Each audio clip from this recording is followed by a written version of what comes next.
Gang. What's going down? It's ghetto here, gang, ghetto here, gang, ghetto here, gang. Salute to you.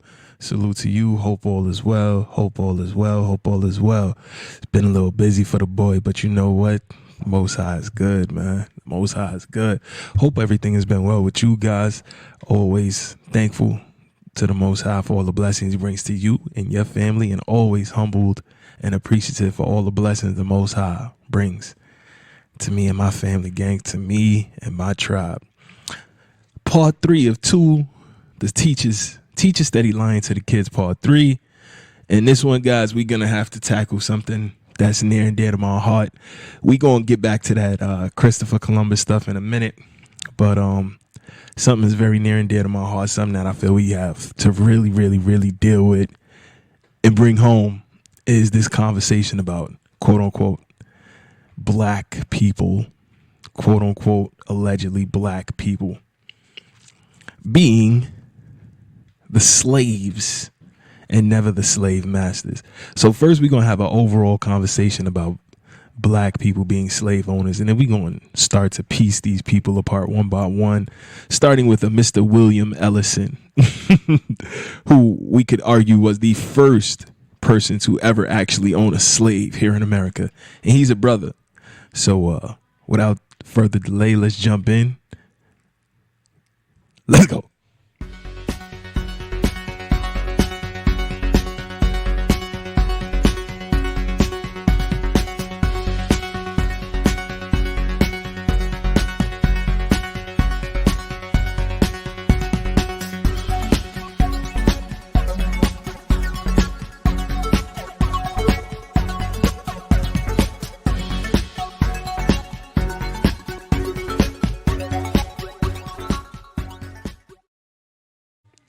Yeah, gang. Yeah. Section 107 of the Copyright Act 1976. Allowance is made for fair use for purposes such as criticism, comment, news reporting, scholarship, and research. Fair use is a use permitted by copyright statute that might otherwise be infringing. Nonprofit, educational, or personal use tips the balance in favor of fair use. Now, I've listened to your black ass talk all day about how much you Fair can't use, stand black fair folks. use, fair Ain't two use. of them in the history of the world that's worth a squirrel for it. Oh, how much you love white folks. Best thing the good Lord ever did for the planet Earth. Ruckus, you black as ace of spades, man. I don't see the need for you to go and insult the man after a game of checkers. We've been reminiscing all day, looking in each other's eyes, acting like we like each other. Now you gotta go ahead and remind me of my ailment. Ailment? That's right. You heard of vitiligo? Shoot, well, I got re-vitiligo. Every year my skin just seemed to get blacker and darker and blacker and then more darker. It's the opposite of what Michael Jackson got. Lucky bastard. Ruckus, how could you possibly love white people so much? It's easy. Have you ever looked at them? White man just a joy to be around. They smell like lemon juice and pledge furniture cleaner. And look at them. They gave us discipline, jobs, put structure in our lives, took us out the jungle. And what we do to show our appreciation. I see trees of Fair green, use. Get them smoky. red roses too. Red roses too, man. I see them bloom I see them blue. for me and you. Yeah. And I think to myself, $, his ghetto point of view. what we gotta a switch that to Venmo. wonderful God damn it. world. She crazy out here. We'll get to it though. Let's go. I see skies of blue and clouds of white. The bright blessed day, Bright blessed the dark days. sacred night. Dark sacred And I nights. think to myself, Yeah. Oh, what a wonderful world. what man. a wonderful world. Historycollection.com. Historycollection.com. Historycollection.com. 10 slave owners that will tear apart historical perceptions. Historycollection.com. In the year 1830, at the height of the transatlantic slave trade, there were an estimated 2 million enslaved people in the United States. In the vast majority of cases, they were Africans, allegedly,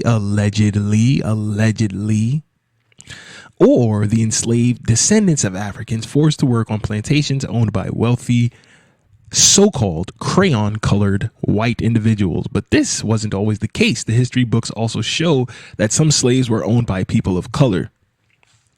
The history books also show that some slaves were owned by people of color. The history books also show that some slaves were owned by people of color. People of color.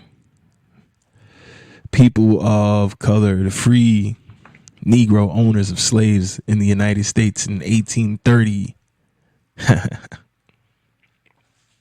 More specifically, according to the historian Carter G. Woodson, the book that I just pulled up, 3,775 freed former slaves owned 12,100 slaves between them, a tiny fraction of America's enslaved millions. Stop the cap. This is lies. In many cases, and perhaps in the majority of cases, people of color with slaves only owned one or two individuals. Cap, even more cap. And even this was for personal rather than business reasons. Stop the lies. Upon earning their own freedom, they would purchase enslaved relatives in order to be close to their loved ones. Stop the cap. But in some cases, free slaves were every bit as business-minded, entrepreneurial, and even ruthless as white plantation owners. Indeed, a handful of people of color not only managed to buy their own freedom, but they went on to amass small fortunes. Small fortunes. We'll see. We'll see what we call small in a minute. We'll see what they call small in a minute. Sometimes this money was made through sugar or cotton trades. But that means I'd have to have a sugar and or cotton plantation. What, like the Sephardim Jews? The dark-skinned Sephardim Spanish-speaking Jews? The conquistadors? The Sephardim? The Morisco? Who owned all these sugar plantations that were in the islands and in South America, often on the backs of slaves of their own. And while some treated their slaves kindly, more cap, the black slave owners, the quote unquote crayon colored black slave owners were just as ruthless, if not more so than everybody else. Anyway, Anthony Johnson, the first British colonizer, settled in Virginia. When the first British colonizers settled in Virginia, they faced a problem. How could they get people to work the land then and in the decades to come? They came up with the concept of indentured servitude. Sure, they came up with it. That's cap. Under this system, Native Americans are already doing indentured servitude, but let's keep going. Anyone wishing to travel to America but lacking the money could have their passage paid for them by a benefactor. In return, they would give their labor for a fixed number of years. Once they had fulfilled their obligation, they would be freed from their service. And so the theory went, would have gained some valuable skills. Don't say that to Kamala Harris, though, because she'll lose her damn mind. She'll lose her mind if you say the slaves gained skills and be ready to start making a life for themselves in the new world. In many cases, people didn't live long enough to fulfill their contracts and earn their freedom, but some did, including a certain Anthony Johnson. Anthony Johnson came to the United States. Anthony Johnson is also arguably one of the first people to actually own slaves in the United States, but let's keep going. In traumatic circumstance, captured by an enemy tribe in his native Angola.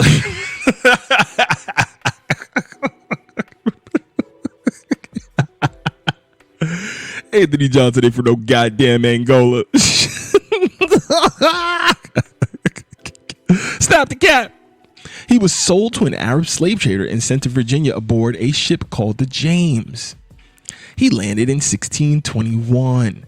Immediately upon his arrival into the British colony, Johnson was sold to a white, crayon colored. He was sold to a crayon. A crayon who happened to know how to farm. Blanco crayon. Blanco Crayola. Crayola Blanco. As was the system, he was required to work to gain his freedom, though the precise number of years he was indentured for was not recorded. In 1623, a year after Anthony or Antonio, as he was still known. Why would he be known as Antonio? Antonio is not a African name. Why would a man from Angola be known as Antonio? That sounds Sephardic to me. That sounds Spanish. Antonio. almost lost his life in a skirmish with the Powhatan tribe. A female by the name of quote-unquote Mary arrived to work at the plantation. So we got a James and a Mary in this story already. Okay.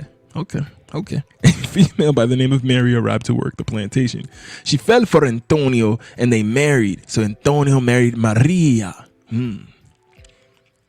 Their union would last for more than 4 decades. So Antonio was married to this woman for 40 years. At some point, believed to be 1635, how did a man from Angola convince a woman from the Powhatan tribe to marry him? How did he even speak the language she spoke? How would they converse and commune and be able to know that they would want to be with each other for 40 years? How would they get along for 40 years with such contrasting lifestyles? The shit that they want people to believe sometimes don't make sense in reality, bro. You telling me an Indian who don't speak no type of Angolan language and an Angolan who don't speak no type of American language, but the Angolan's name Antonio, and the Indian decided to put all those differences aside and come together for a 40-year union. All right, then. Upon release of his contract, he changed his name to Anthony Johnson, and started working on the plot of land he had acquired through his terms of freedom. So he was indentured, and a part of his indenture came with land. Of course, he couldn't have been one of the people who came over here through an indentured agreement, and at the end of that indentured agreement get land. No, of course not. By 1651, he had acquired a further 100 hectares of land. So he's being paid for his work. To work his holding, he bought the contracts of 5 indentured servants. So he had money, and he bought other servants, including his own son, Richard Johnson. One of the which was common for people to also indenture their own children into skilled trades. One of the other indentured workers he held the contract for was a man named John Cesar, or Juan Cesar,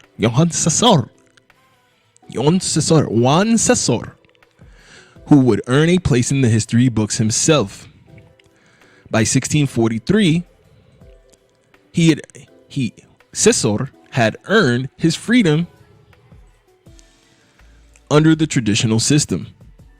Johnson agreed to work for another farmer, but Johnson agreed to work for another farmer, but Johnson refused to let him go. Johnson agreed to work for another farmer. That doesn't make any sense.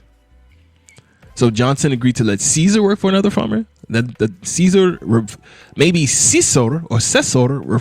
agreed to work for another farmer, but Johnson refused to let him go. He sued the other plantation owner, and in 1655 he won in court. Cesar was returned to Johnson and would be indentured to him indefinitely. Oh, you mean he became a slave? According to historians of the time, this was the first time, according to historians, this was the first time a black person in America was made a slave, and a slave for life, with a black plantation owner as his master. What? You telling me the first slave ever was owned by a black man?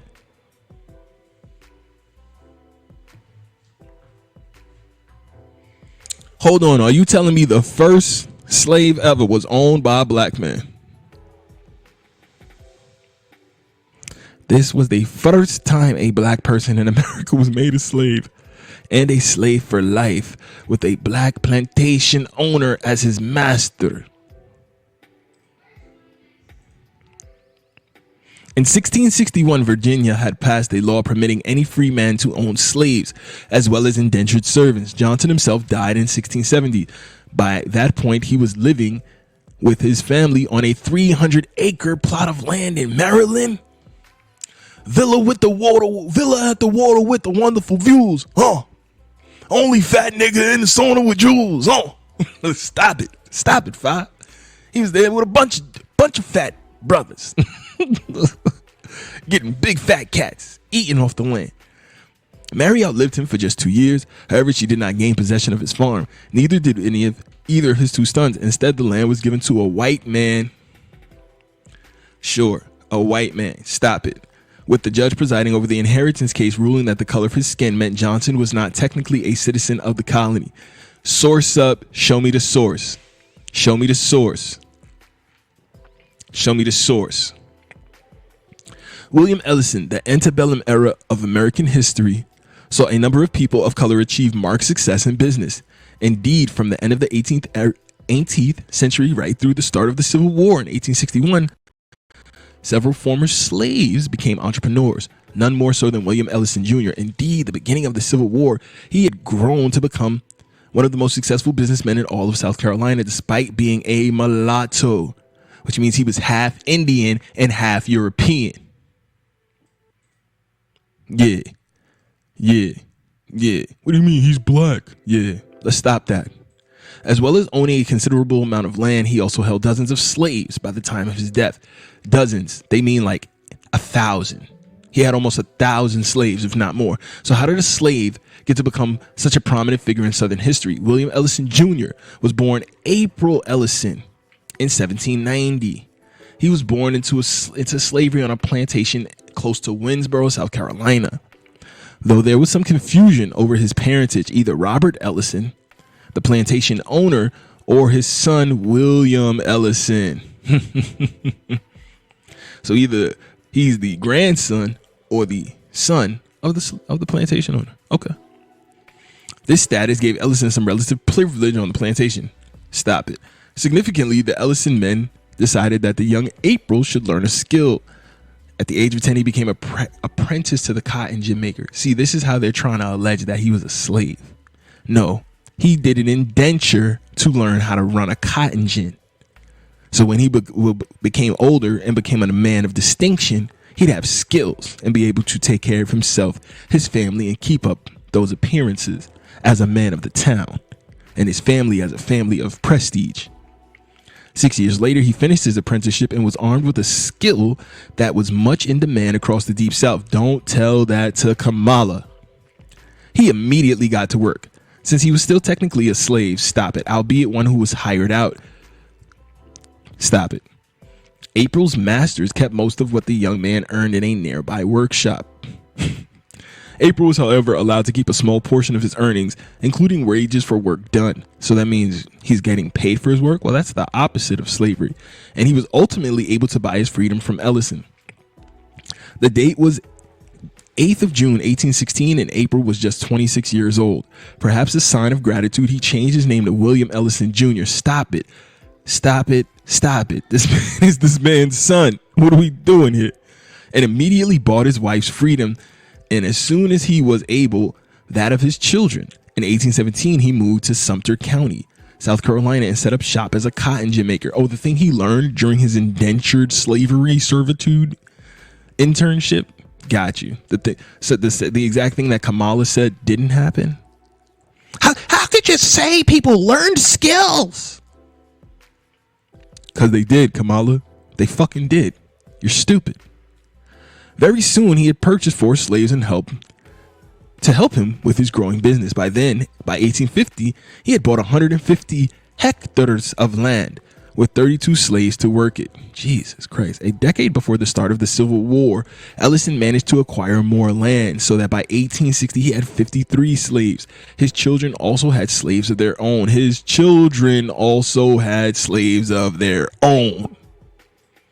he's the more black slave owners. So he had a fortune and his children had fortunes. Once war erupted, he not only sided with the Confederates, he offered the army 53 of his slaves. Stop. Come on. Like, why are we lying about what really happened during the Civil War? A bunch of people who look like me lost their slaves during the Civil War. Ellison also bought war bonds for the cause, siding with the South because that's where his financial interests lied. Duh. So what do you think all the other slave owners who look like me would be fighting for during the Civil War? If that's where they get their income, why would they fight for the North? Just be sensible. Just use your brain. You're an intelligent person. Use your brain power. Use your cellular brain matter for a moment and just think. If I am a plantation owner in the South, even if I'm a plantation owner in the North, even if I'm a plantation owner across and on the line, my business is these people. Why would I fight for them to be free if that's what we're alleging the Civil War was fought over? Doesn't make sense. Stop it. Stop it, Five. Stop the cat. Stop the cat. With the defeat of the Confederacy, these became worthless. Like many in the others in the South, Ellison lost all his wealth. I try to tell people this is how their families lost their wealth and nobody wants to believe. Nevertheless, when he died in 1861, Ellison was able to leave a will dividing more than 60 slaves up between his one surviving son and 2 daughters. So even after this, he still was able to give up some slaves. All right. Dilsey Pope. Not every person of color who owned slaves did so for business reasons. In fact, many did so for sentimental reasons. That's true. Some of them own their family members.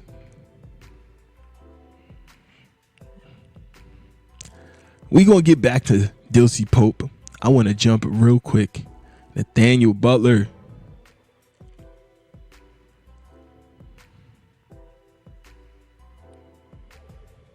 Sold. I like it. All right, cool. Let's dig deeper into the life of Mr. William Ellison. Fair use. First, a few words from my friend and yours.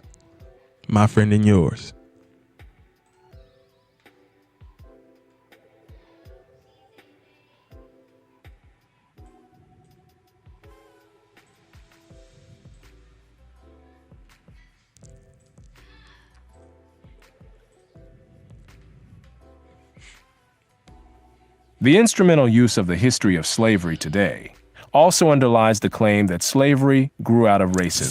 Fair use. For most of its long history, which includes most of the history of the human race, slavery was largely not the enslavement of racially different people, for the simple reason that only in recent centuries has either the technology or the wealth existed to go to another continent to get slaves and transport them en masse across an ocean. People were enslaved because they were vulnerable, not because of how they looked. The peoples of the Balkans were enslaved by fellow Europeans, as well as by the peoples of the Middle East, for at least 6 centuries before the first African was brought to the Western Hemisphere. Before the modern era, by and large, Europeans enslaved other Europeans, Asians enslaved other Asians, Africans enslaved other Africans, and the indigenous peoples of the Western Hemisphere enslaved other indigenous peoples of the Western Hemisphere. Slavery was not based on race, much less on theories about race. Only relatively late in history did enslavement across racial lines occur on such a scale as to promote an ideology of racism that outlasted the institution of slavery itself. Wherever a separate people were enslaved, they were disdained or despised, whether they were different by country, religion, caste, race, or tribe. In East Africa, the Maasai were feared slave raiders, and other African tribes, either alone or in conjunction with Arabs, enslaved their more vulnerable neighbors. As late as 1891, it was reported that Manyuema slavers had demoralized surrounding tribes, destroying crops, and famine reigned everywhere. Even in the early 20th century, Abyssinians were still raiding other Africans and carrying off slaves. It was 1922 before the British had gained sufficient control in Tanganyika to stamp out slavery there. Arabs were the leading slave raiders in East Africa, ranging over an area larger than all of Europe. The total number of slaves exported from East Africa during the 19th century has been estimated to be at least 2 million. The form in which the story of slavery has reached most people today has been along the lines of the best-selling book and widely watched television miniseries Roots by Alex Haley. Challenged on the historical accuracy of Roots, Haley said, "I tried to give my people a myth to live by." This instrumental use of history, or purported history, is open to the Roots by Alex Haley. Challenged on the historical accuracy of Roots, Haley said, "I tried to give my people a myth to live by." This instrumental use of slavery has reached most people today has been along the lines of the best-selling book and widely watched television miniseries Roots by Alex Haley. Challenged on the historical accuracy of Roots, Haley said, "I tried to give my people a myth to live by."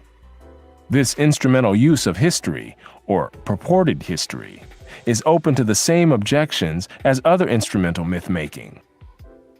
Despite the impression created by Roots, during the era of the massive slave trade from West Africa, a white man was more likely to catch malaria in Africa than to catch slaves himself.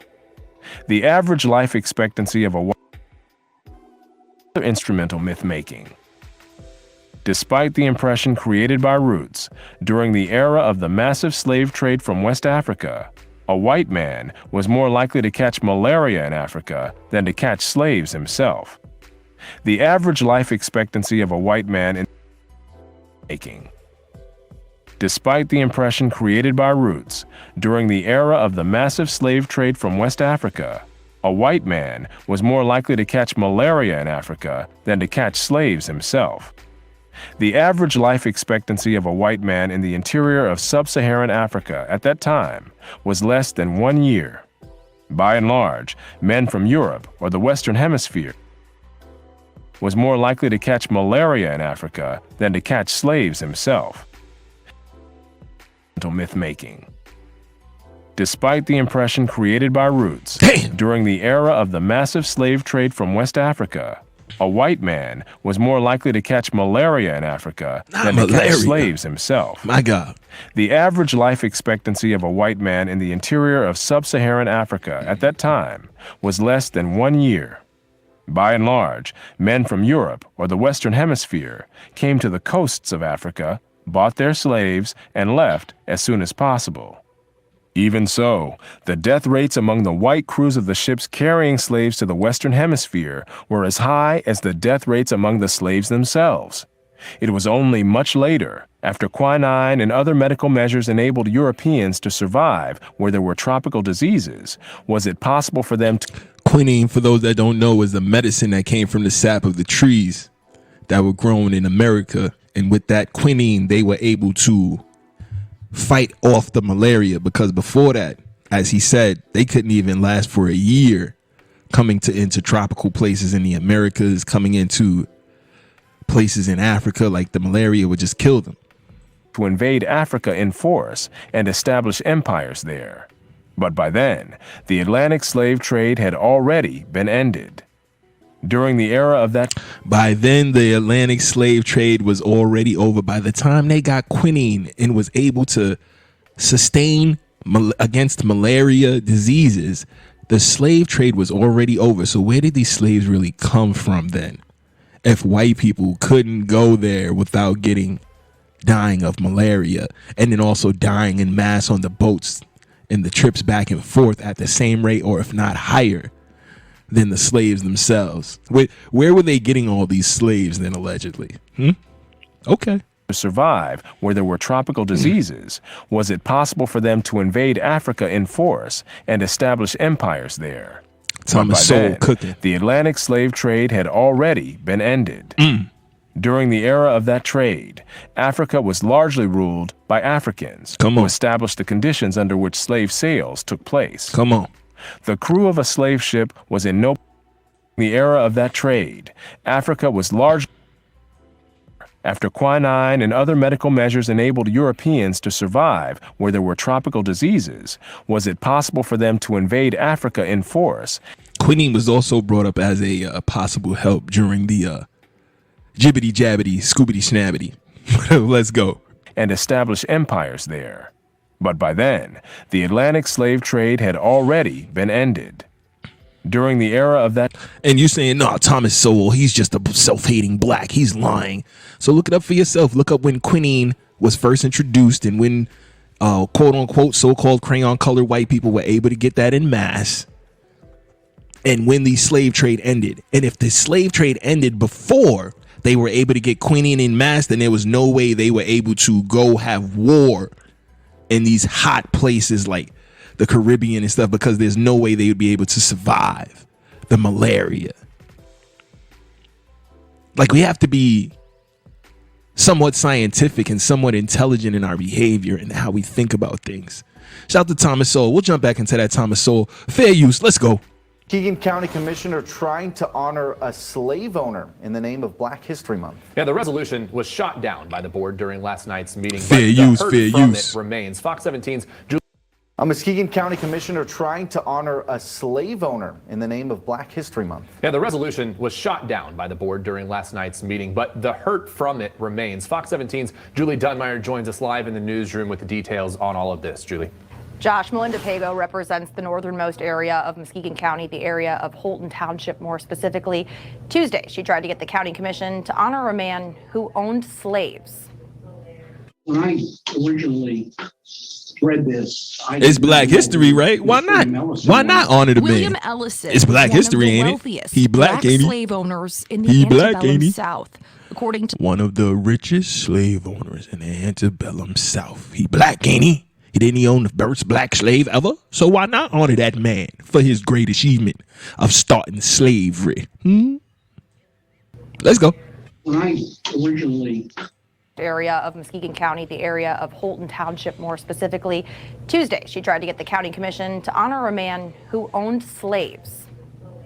When I originally read this, I did not know who this William Ellison was. William Ellison was one of the wealthiest black slave owners in the antebellum South. One of the wealthiest ever, nigga. Decades ago. If we passed this, it would be an embarrassment for this commission. The harm done by this man dates back centuries. The article states he was one of the most abusive slave owners. One of the most abusive. Slave owner. This woman, no, Melinda Pago. Not a black man being one of the most abusive. He was one of the most abusive slave owners. A slave owner. This woman, Melinda Pago. So a black man was one of the richest and most abusive. Oh, let's keep going. Muskegon County, the area of Holton Township more specifically. Tuesday, she tried to get the county commission to honor a man who owned slaves. The first to ever own a slave. Read this, I did not know who this William Ellison was. William Ellison was one of the wealthiest black slave owners in the antebellum South, according to this article written decades ago. If we passed this, it would be an embarrassment for this commission. The harm done by this man dates back centuries. The article states he was one of the most abusive slave owners. A slave owner. This woman, Melinda Pago, a Muskegon County commissioner, believes is worth honoring for Black History Month. Pago proposing this resolution. We need to tell the truth. Go ahead, Pago. I love it. It reads in part that Ellison proved without a shadow of a doubt that freed black men could attain trade skills, own property, receive equal pay for, quote, equal work, and attaining wealth and prosperity as a freed black man previously unseen. He supported the Confederacy, offered his slaves up as part of the Army, and made significant financial contributions to the Confederacy. And why we would include him in honor of Black History Month makes absolutely no sense to me. I think it's insulting. Wealth he achieved as a slave owner. How is it Something insulting? It's a hurtful businessman. to his own family. It's a businessman. The commission instead choosing to honor a local leader. Stupid. Rilla Stein Wilkins, the first female mayor of Muskegon Heights, with decades of public service under her belt, who now sits on the county commission. Shut y'all are bitches. This is Melinda Pago's first bunch term of on the sissies. county commission. At her Bunch first of meeting, sissies. she tried to succeed her district from the county. In the newsroom, Julie Dunmeyer, Fox 17 News. Bunch of sissies, boy. Bunch of sissies. Fair use. Bunch of sissies. Bunch of sissies. Little girls. While slavery existed in the American Afraid of the colonies through truth, the man. establishment Tired of of the it, United man. States as a country Fair until use. the end Let's of the go. Civil War, there have been many misconceptions about slavery in general. Most Americans are not aware that there were some black former slaves and freemen who also owned black slaves, and some became very prominent in politics as well, despite the racial prejudice that existed. Some black slave owners inherited their slaves from their masters, who were themselves freed in their wills. Others were either born free or emancipated by their masters and then bought their own slaves, while others were able to buy their own freedom and that of their families. Who were these black slave owners, and how did they attain such a status in a white-dominated society? What set them apart from other blacks, and what made them comparable to whites in some of the colonies and later states? What changed in colonial society, altering the status of indentured servants to lifetime slaves? And why? Who was Anthony Johnson? Hello, I'm Colin Heaton, former soldier, Marine Corps Scout sniper. Thank you for your service. professor, Thank you for your service. Historian and book author. And we will answer these questions and other issues on this segment of Forgotten History.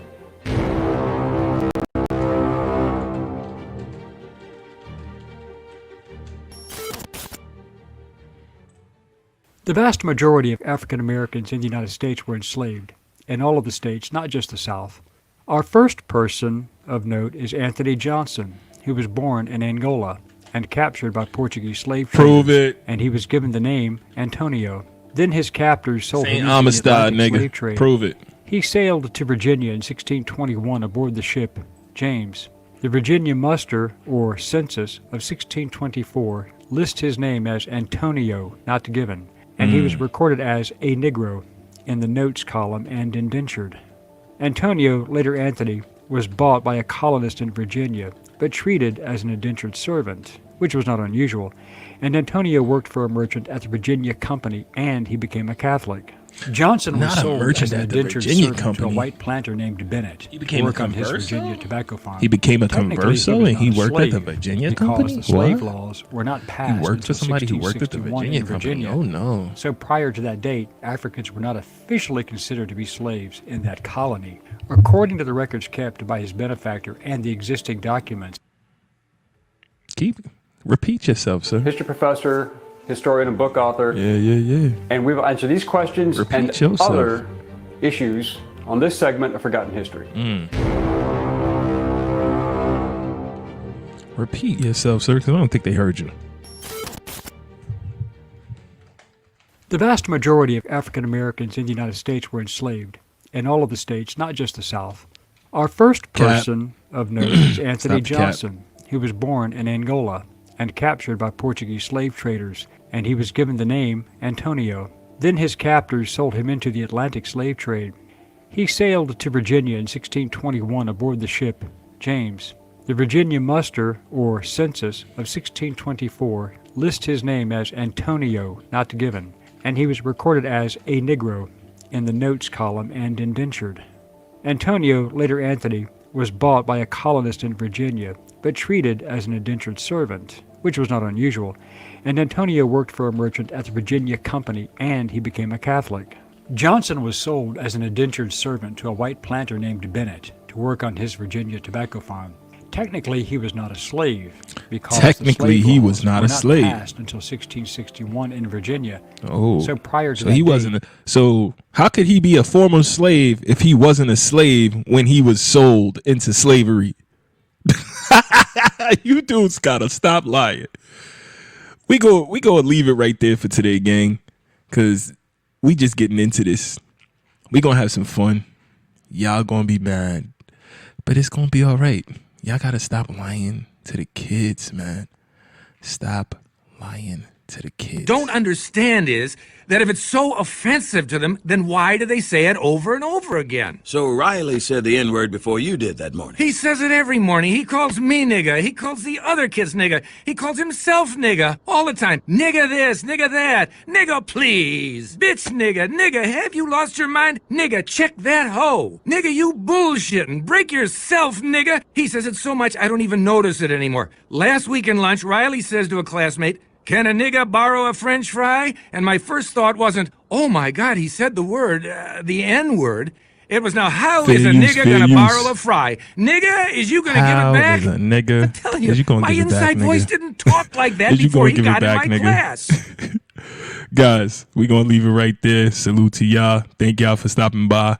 We gonna tap right back in part 2 of this one, but part 4 overall of Teacher Steady Lying to the Kids. Drop it soon. Let's go. Thank you. Love to the tribe. Support. Thank you for coming. I'll see you in hell. Support the movement, gang. Support the movement. I will see you soon. Peace and blessings.